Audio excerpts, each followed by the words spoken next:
The Lord be with you. Good day, everyone. Today is Friday in our second week of Lent. Our gospel will be coming from St. Matthew chapter 21, verses 33 to 43, 45, and 46. Gratitude and generosity and justice.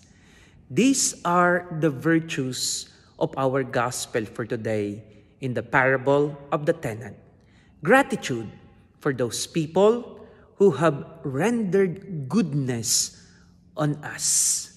Generosity, it's all about the kindness in lending hand by the owner of the land, and justice, giving what is due.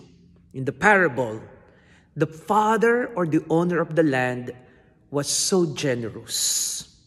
But those who received gift of land were not grateful. And so in the end, justice will be rendered to those ungrateful servants.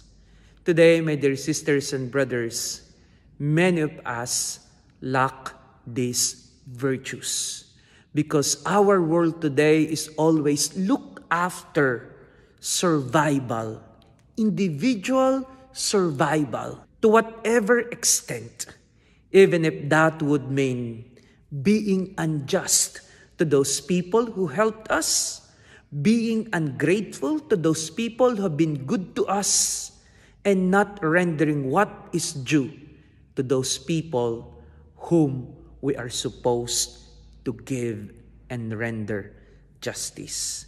In this season of Lent, let us practice these three virtues: gratitude, gratefulness, kindness, justice, so that in the end, we may belong to the kingdom of God. Think of people to whom you are grateful. Think of people who are generous to you. And in the end, give what is due to them so that we may live with a pure heart, knowing that we lived according to the virtues of God. God bless you.